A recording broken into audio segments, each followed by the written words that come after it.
A paz do Senhor Jesus, estamos iniciando mais um Instantes Finais, a sua aula de escatologia do seu lar. Eu quero agradecer por sua audiência, a você que gosta de estudar as profecias bíblicas, a você que gosta de estudar os eventos escatológicos e principalmente o livro do Apocalipse. Que Deus te abençoe, que as bênçãos de Deus continuem sendo derramadas sobre você e sua família. Eu gostaria de lembrar que você pode assistir a nossa programação não só pela TV, mas também pelo YouTube, em dois canais diferentes, Rede Brasil Oficial e IEADPE Oficial, ou pelo site www.iadpeplay.org.br. Se você deseja entrar em contato conosco, enviar a sua mensagem, a sua pergunta, o número do WhatsApp está aparecendo aí na sua tela. O prefixo é 81 e o número é o 99491-2293. Se você está acompanhando diariamente aos instantes finais, você sabe que nós demos de início a uma nova temporada. Nós estamos estudando o livro do Apocalipse, versículo por versículo. No programa anterior, nós estudamos os versículos 9 a 15 do capítulo 1, que trata sobre a visão do Cristo ressurreto, o Cristo glorificado. E como nós fazemos diariamente, nós vamos recapitular para reforçar o aprendizado. Vamos ver o que vimos no programa de ontem. Muito bem, nós vimos que, mais uma vez, João se identifica, não é, como o autor, ele diz, eu, João, né? E vimos também que João se identifica aí como aquele que é nosso irmão, companheiro na aflição e no reino e na perseverança de Jesus Cristo. E João diz também onde ele estava lá na ilha chamada Patmos, que foi para lá exatamente por causa da palavra de Deus e do testemunho de Jesus Cristo. Vimos também no versículo 10 que João falou da sua experiência sobrenatural, ele teve um arrebatamento de espírito, né? Nós explicamos ontem aqui. É como se a alma e o espírito de João saíssem do seu corpo e era um dia de domingo e ele ouviu atrás dele uma voz, como uma voz de trombeta, não é? Uma voz de autoridade. Pode passar o texto, por gentileza? E essa voz dizia a João, olha, o que você vê, você escreve no livro e envia às 7 igrejas. Nós dissemos ontem, né, que os destinatários originais, os primeiros destinatários do livro das revelações do Apocalipse, foram exatamente as 7 igrejas da Ásia Menor. Vimos ainda, no versículo de número 12 e 13, que João virou-se, né, para ver quem era que estava falando com ele, e quando ele virou-se, ele viu 7 castiçais, e no meio dos 7 castiçais, quem estava lá? Jesus, né?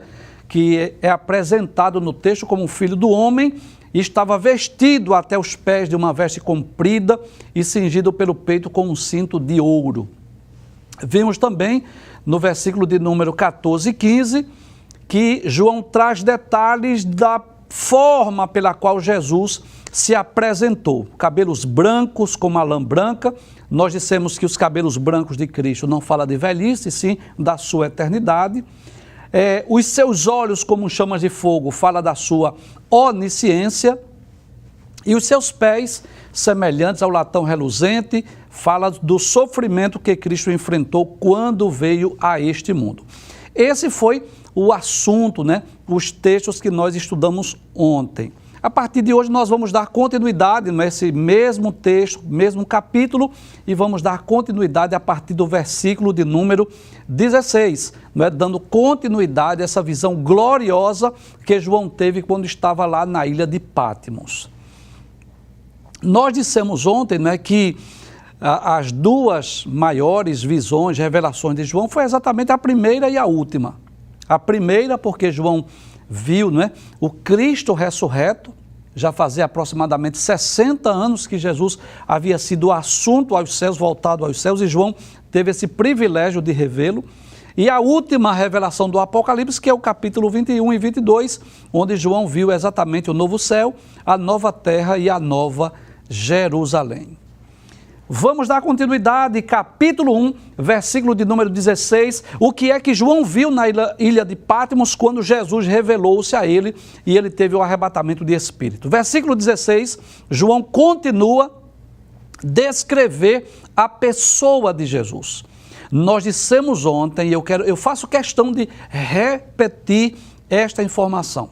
Esta foto, esta imagem é meramente ilustrativa para facilitar a sua compreensão, para facilitar o aprendizado, né? Mas nós sabemos que não existe ninguém, né, que possa descrever na sua plenitude aquela visão de João. E o que é que João diz no versículo de número 16? Que Jesus tinha na sua destra, ou na sua mão direita, 7 estrelas. E se nós lermos o versículo 20, que nós vamos ler daqui a pouco, eu não vou ler esse versículo 20 porque está dentro do contexto da nossa aula de hoje, mas nós vamos perceber que essas 7 estrelas que estão nas mãos de Jesus são exatamente os 7 anjos das 7 igrejas. Então nós podemos afirmar que o texto está dizendo, quando Jesus aparece a João e revela-se como aquele que tem na sua mão direita as 7 estrelas, isso significa dizer que o ministério, que a liderança da igreja está nas palmas das mãos de Jesus. Quando o texto diz que as estrelas estavam na destra, na palma da mão de Jesus, eu vejo isso como um grande privilégio para os obreiros, para os cooperadores da obra de Deus, para aqueles que foram chamados para trabalhar na obra, na seara, para tomar conta do rebanho de Cristo. Jesus está dizendo que o ministério, que a liderança, que os obreiros estão na palma da sua mão. Mas não só isso, João diz ainda, no versículo de número 16, que da boca de Jesus saía uma espada aguda de 2 fios, ou seja, uma espada afiada de ambos os lados. E essa espada aguda fala exatamente da autoridade da palavra de Cristo, quer seja uma autoridade para abençoar, para fazer prosperar, mas também uma autoridade, quando necessário, para repreender, para julgar, para punir, para castigar. E nós vamos perceber isso claramente quando nós estivermos estudando as 7 cartas que foram enviadas às 7 igrejas da Ásia por intermédio de João, quando Jesus diz que João escrevesse as 7 cartas. Nós vamos perceber que Jesus elogia as virtudes da igreja, mas também, quando necessário, ele repreende, ele castiga. Então, nós vamos observar que essa espada que saía da boca de Cristo fala exatamente dessa autoridade. E isso nos faz lembrar o que está em Hebreus capítulo 4, versículo 12, que diz que a palavra de Deus é viva e eficaz. E ela é comparada a uma espada, né, de 2 fios ou de 2 gumes. Uma espada afiada de ambos os lados, né, que é poderosa. Ela é tão poderosa, ela é tão penetrante, que ela vai até a divisão da alma e do espírito, das juntas e medulas, e é apta para discernir os pensamentos e as intenções do coração. Ainda no versículo 16, João diz: além de Cristo ter na sua mão direita as 7 estrelas, e além de sair uma aguda espada de 2 fios da sua boca, ele diz que o seu rosto era como o sol quando na sua força resplandece. Isso nos fala da glória, do esplendor, da majestade, do brilho dos olhos e do rosto da pessoa de Cristo. É interessante nós observarmos que João viu Jesus de diversas maneiras. Como João foi um dos 12 discípulos, um dos 12 apóstolos, como ele caminhou com Jesus durante 3 anos e meio, João viu a Jesus como homem, não é? Durante o seu ministério terreno. Mas João viu também quando Jesus transfigurou-se, lá no capítulo 17 de Mateus, quando as suas vestes e o seu rosto brilharam. João viu também a Jesus quando ele estava ensanguentado, morto na cruz. João viu o Cristo pálido, né? Morto, né? Mas ele agora viu Jesus como nunca tinha visto. Porque, pelo que vemos no texto, nós podemos perceber que a glória, que o esplendor, que a majestade do capítulo 1 de Apocalipse ainda foi maior, foi uma visão ainda mais gloriosa, não é, mais majestosa do que o capítulo 17 de Mateus, que foi a ocasião que Jesus transfigurou-se. Ele viu o Cristo em sua plenitude, em sua gloriosidade plena. Vamos ver o que diz o versículo de número 17. No versículo de número 17, João diz o que aconteceu com ele. Eu quero parabenizar a equipe de Atos aí, viu? Então João diz que quando viu aquele brilho, né, aquela glória, aquele esplendor, aquela majestade, aquele Cristo vivo, ressurreto, e o seu rosto brilhando como o sol, ele diz, quando eu vi, eu caí aos seus pés como morto. É como se João, diante daquela visão, né, diante daquela glória, daquela majestade, é como se João não suportasse o brilho, a glória, o esplendor daquela revelação, né? Glória a Deus. Que privilégio para João, né, ter esse arrebatamento de espírito e ver o Cristo ressurreto. E quando nós falamos desse fato, né, João caiu como morto, isso nos faz lembrar que outros personagens lá do Antigo Testamento também tiveram experiências semelhantes, né? Por exemplo, se você puder, abra a sua Bíblia, em Ezequiel capítulo 1, versículo 28, o texto diz assim, como o aspecto do arco que aparece na nuvem no dia da chuva, assim era o aspecto do resplendor em redor. Este era o aspecto da semelhança da glória do Senhor. E vendo isso, caí sobre o meu rosto e ouvi a voz de quem falava. Glória a Deus. Ezequiel é um dos profetas do Antigo Testamento, né? Que também teve visões gloriosas, sobrenaturais. Ele disse aqui que caiu sobre o seu rosto, né? Glória a Deus. Daniel também teve experiências maravilhosas, né? Privilégio. Que privilégio para esses homens. E nós um dia vamos ter a oportunidade de estar conversando, né, com Daniel, com Ezequiel, com João, e eles vão poder contar para nós como foi essa experiência. Glória a Deus. Daniel capítulo de número 8, versículos 16 e 17, Daniel diz assim, e ouvi uma voz de homem nas margens do Ulai, a qual gritou e disse, Gabriel, dá a entender a visão a este varão. E veio perto de onde eu estava, e vindo ele, fiquei assombrado, e caí sobre o meu rosto. Mas ele me disse, entende, filho do homem, porque esta visão se realizará no fim do tempo. Então veja que Daniel também teve essa experiência. Ele teve outra, capítulo de número 10, versículos de número 9 e 10, assim, contudo, ouvi a voz das suas palavras, e ouvindo a voz das suas palavras, eu caí com o meu rosto em terra, profundamente adormecido. Glória a Deus. E poderíamos citar ainda outras experiências, né, bem conhecida lá no livro dos Atos dos Apóstolos, capítulo de número 9, quando Saulo de Tarso, que estava, né, indo a Damasco para perseguir os cristãos, na estrada de Damasco teve um encontro com o Senhor Jesus, capítulo 9, versículos 3 e 4, diz, e indo no caminho, aconteceu que chegando perto de Damasco, subitamente o cercou um resplendor de luz do céu, e caindo em terra, ouvi uma voz que lhe dizia, Saulo, Saulo, por que me persegues? Então nós vamos perceber que essa experiência que João teve, né, foi uma experiência, eu posso dizer, semelhante à experiência de Ezequiel, às experiências de Daniel e, em certo aspecto, até a experiência do próprio Saulo, né, que diante da glória, diante do esplendor, diante da majestade, diante do brilho, ele caiu com o rosto no chão. Né? Vamos ver o texto mais uma vez. Ele diz, quando o vi, caí a seus pés como morto. Né? João disse, eu estava como se estivesse morto. Mas o que acontece? Jesus não deixa João prostrado. Diz ele que em Cristo pôs sobre mim a sua destra. Você sabe disso, que a destra é a mão direita, né? E Jesus disse assim, não temas, eu sou o primeiro e o último, né?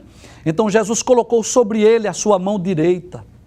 Jesus não deixou João lá prostrado, caído, mas pôde tocá-lo, colocou a mão direita e disse a ele: não temas. Em outras palavras, Jesus estava dizendo: João, não tenhas medo. É bom lembrar, não é, que João já estava familiarizado com esta palavra de ânimo, com esta palavra de conforto que foi dita por Jesus. Isso porque durante o seu ministério terreno, várias vezes Jesus havia dito isso aos apóstolos. Jesus havia dito aos discípulos. Vamos ver alguns textos? Veja aí, Mateus capítulo de número 14, versículo de número 27. É a ocasião em que Jesus está andando sobre as águas, não é? São Mateus capítulo de número 14, versículo 27. Vamos ver o que é que diz a palavra de Deus. Quando Jesus anda por cima do mar, Jesus, porém, lhes falou dizendo: tende bom ânimo, sou eu, não temais. Ainda no capítulo 17, versículo 7, que é a ocasião em que Jesus havia transfigurado na presença de Pedro, Tiago e João, quando apareceu Moisés e Elias, diz o versículo 7 do capítulo 17 de Mateus: e aproximando-se Jesus, tocou-lhes e disse: levantai-vos e não tenhais medo. João também ouviu quando Jesus, no capítulo 5 do Evangelho escrito por Marcos, ele disse a Jairo, capítulo 5, versículo de número 36 do Evangelho escrito por Marcos, diz assim: e Jesus, tendo ouvido essas palavras, disse ao principal da sinagoga, que era Jairo: não temas, crê somente. Então eu posso dizer que João já estava familiarizado com esta expressão, com esta palavra, ele já tinha ouvido outras vezes. O mesmo Jesus que havia acalmado os discípulos muitas vezes dizendo: não temas, agora diz a João: não temas. Em outras palavras, João, não tenha medo, não se atemorize. E por qual motivo, por qual razão João não deveria temer? Nós vamos perceber que Jesus, ele revela pelo menos 3 motivos, 3 razões pelas quais João não deveria ter medo. Vamos ver? Vamos mostrar o texto mais uma vez? Primeira razão pela qual João não deveria temer. Jesus diz assim: olha, eu sou o primeiro e o último. Isso fala de quê? Isso aponta para a eternidade de Jesus. Quando Jesus diz, né, que é o primeiro e o último, como nós explicamos ontem, o alfa e o ômega, o princípio e o fim, ele estava dizendo que ele é o criador, o sustentador e o consumador de todas as coisas. Se ele é o primeiro e o último, então ele é o criador de todas as coisas lá no passado e aquele que vai restaurar, aquele que vai levar todas as coisas à sua consumação no fim, porque ele permanece o mesmo. Então, primeira razão, primeiro motivo pelo qual João não deveria temer. Jesus disse: eu sou o primeiro e o último. Em segundo lugar, veja o que diz o versículo seguinte. Vamos ver o versículo de número 18. Jesus diz assim: e o que vive, fui morto, mas eis aqui estou vivo para todo sempre. Então, João está diante do Cristo, que um dia esteve morto na cruz, mas que venceu a morte. É interessante que Jesus não diz apenas que está vivo, mas ele diz: está vivo para todo sempre. E esta também, claro, você sabe disso, se você está acompanhando nosso programa, nós já falamos sobre isso. Que essa é a nossa esperança, a esperança do crente, a esperança do salvo. Paulo, escrevendo aos Tessalonicenses, no capítulo 4, versículos 14 a 17, da primeira epístola, Paulo diz isso. Porque se cremos que Jesus morreu e ressuscitou, também aos que em Jesus dormem, Deus os tornará a trazer com ele. Então, da mesma forma que Jesus morreu e ressuscitou para nunca mais morrer, ele diz: estou vivo para todo sempre, assim é a promessa do salvo. Então, primeira razão pela qual João não deveria temer: Jesus diz: eu sou o primeiro e o último, princípio e o fim. Segundo, Jesus diz: estou vivo, vivo para todo sempre. Em terceiro lugar, mostra o texto mais uma vez. Qual é o terceiro motivo, terceira razão pela qual João não deveria temer? Ele diz: tenho as chaves da morte e do inferno. Glória a Deus. Você sabe disso? Que chave na Bíblia fala de autoridade. Não significa dizer literalmente que Jesus estivesse com uma chave. Não, não. Isso é simbólico. Chave, quando Jesus diz que tem a chave, ele está dizendo, eu tenho uma autoridade. E o fato de Jesus dizer que tem as chaves da morte e do inferno significa dizer que ele tem o controle das almas de todos os homens. As chaves da morte e do inferno estão nas mãos de Jesus. É ele que tem o controle e o domínio sobre todas as coisas. Por falar nisso, eu já ouvi muitos pregadores dizendo que quando Jesus morreu foi lá no inferno, tomou as chaves do diabo. Em lugar nenhum a Bíblia diz isso. Em lugar nenhum a Bíblia diz que as chaves da morte e do inferno estavam com o diabo e Jesus foi lá tomar. Na verdade, as chaves da morte e do inferno nunca estiveram com Satanás. Ela sempre esteve e ela sempre estará com Jesus. É por isso que muitas vezes, não é, uma pessoa está até desenganada pela medicina, mas Jesus confunde os médicos, confunde a medicina. Não é? Quantas vezes não é, Jesus cura, restaura, traz a vida novamente, ele tem o poder. Então as chaves da morte e do inferno estão nas mãos de Jesus. Por isso que João não deveria temer, né? Primeiro, Jesus disse que é o princípio e o fim. Segundo, ele disse que está vivo para sempre. E em terceiro lugar, João disse que caiu como morto. Mas Jesus disse, olha, João, não tenha medo não, porque as chaves da morte e do inferno estão comigo. Glória a Deus por isso.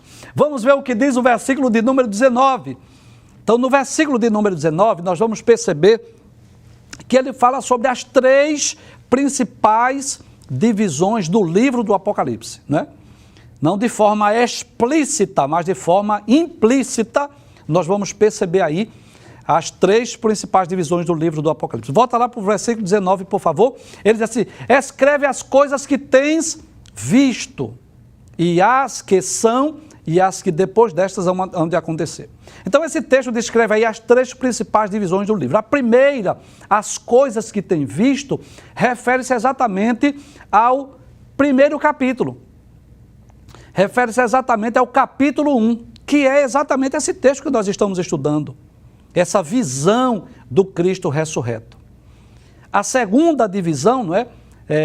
Quando Jesus diz as coisas que são, está se referindo ao capítulo 2 e ao capítulo 3, que descreve exatamente as 7 cartas que foram escritas às igrejas da Ásia. E a terceira divisão, que são as coisas que depois dessa hão de acontecer, refere-se exatamente do capítulo 4 ao capítulo de número 22. Se for possível, mostra aqui o mapa, aquele cronograma, não é, do livro do Apocalipse. Isso, resumo, né? Então, as coisas que tens visto, né, fala exatamente do capítulo 1, a visão do Cristo ressurreto, essa experiência sobrenatural. As coisas que são, capítulos 2 e 3, que é exatamente as 7 cartas escritas às igrejas da Ásia Menor, que nós vamos estudá-las a partir da próxima semana, e as coisas que depois destas hão de acontecer, estão exatamente do capítulo 4 ao capítulo 22, que é a maior parte do livro, que trata-se de coisas futuras, de eventos escatológicos, e que nós teremos a oportunidade de estudar com mais detalhe na próxima semana, não é? Então, esse versículo de número 19 fala exatamente dessas três principais divisões do livro do Apocalipse. Finalmente, o último texto, o último versículo que nós vamos estudar hoje é o versículo de número 20, onde nós vamos aprender algo interessante no versículo 20. É que alguns símbolos já são explicados na própria Bíblia, no próprio livro do Apocalipse, pelo próprio Senhor Jesus. Veja o que diz o versículo de número 20. Então você sabe disso, que João viu o quê? João viu Jesus no meio dos 7 castiçais. Diante daquela glória, não é? Diante daquela experiência sobrenatural, ele viu o quê? Ele viu 7 castiçais e Jesus estava no meio dos 7 castiçais. E ele viu também que na destra, na mão direita de Jesus, havia 7 estrelas. E observe que é o próprio Cristo que vai trazer essas revelações. Então, o que é que diz o texto?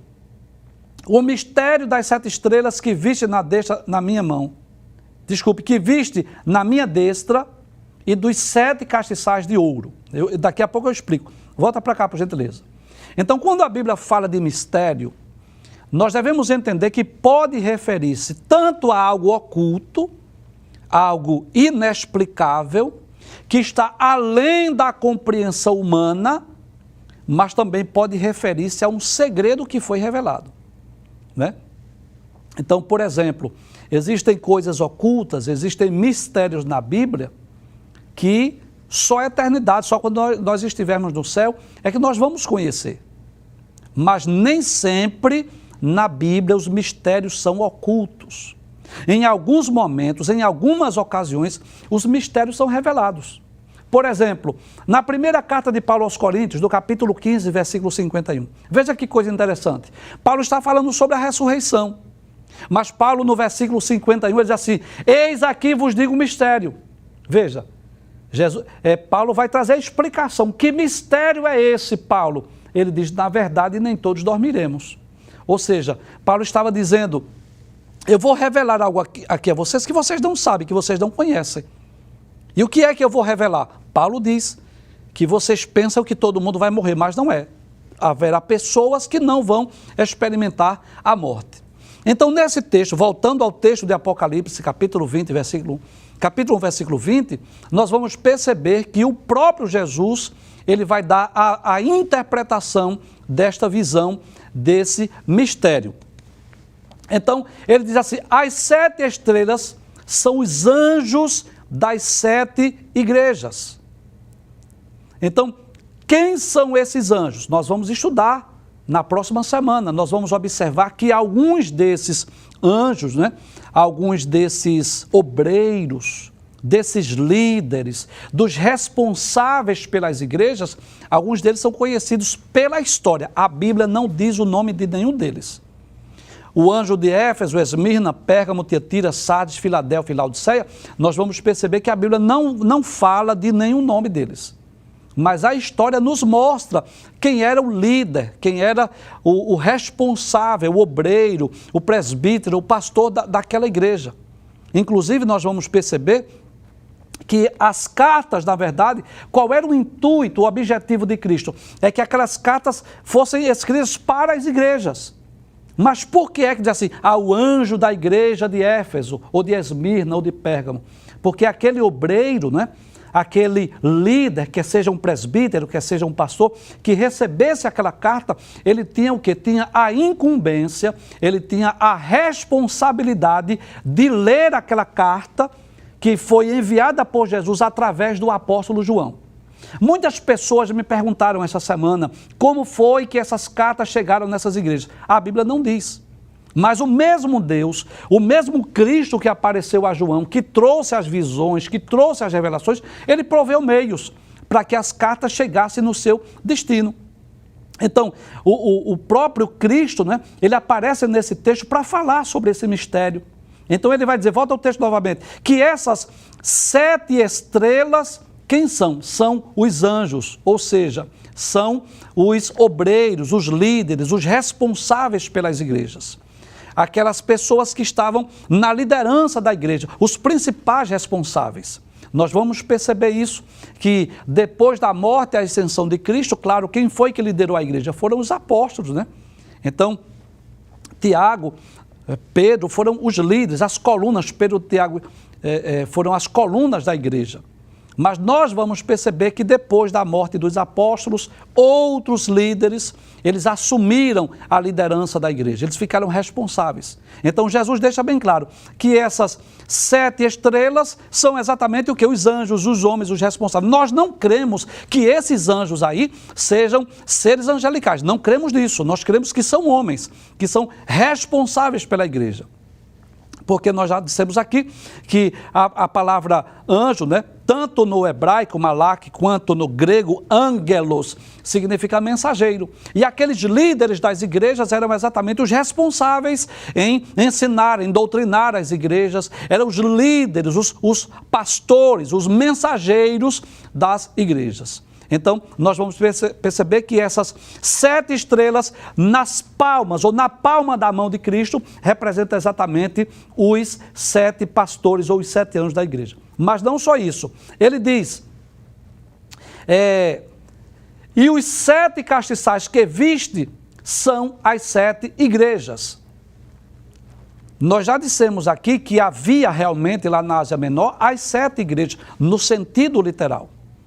E essas igrejas, nós vamos perceber nas 7 cartas que foram enviadas por Jesus através do apóstolo João, nós vamos perceber que Jesus, em todas as cartas, Jesus elogia as virtudes da igreja. Jesus diz que conhecia as obras das igrejas, mas Jesus também faz as repreensões. Jesus corrige os erros das igrejas. Então, quando João teve essa visão do Cristo ressurreto, que Jesus aparece exatamente no meio dos 7 castiçais, há uma mensagem para todos nós, para toda a humanidade. Onde é que Jesus pode ser visto? Ele pode ser visto no meio da igreja. Então, os 7 castiçais representam exatamente as igrejas da Ásia Menor, que eram, podemos dizer assim, as igrejas conhecidas naquela época, a quem se destinam essas cartas, a quem Cristo enviou as cartas para que servisse, claro, não só para aquelas igrejas, não só para as 7 cartas, mas para as 7 igrejas, mas também para cada um de nós, porque, como nós já dissemos, são igrejas proféticas e apontam também para os 7 períodos da história da igreja no decorrer desses 2000 anos. Muito bem, então assim encerramos o estudo do capítulo 1º. Eu espero em Deus que você esteja gostando, né, da explicação do livro do Apocalipse. Se Deus permitir, a partir da próxima semana nós vamos dar continuidade, nós estaremos estudando os capítulos 2 e 3, que são os capítulos mais conhecidos, mais estudados do livro do Apocalipse, eu não tenho dúvida disso. Dos 22 capítulos do livro do Apocalipse, os 2 mais estudados, mais conhecidos, são exatamente os capítulos 2 e 3, porque tratam de questões práticas para a igreja. E se Deus permitir, nós estaremos estudando e dando continuidade ao estudo do livro do Apocalipse.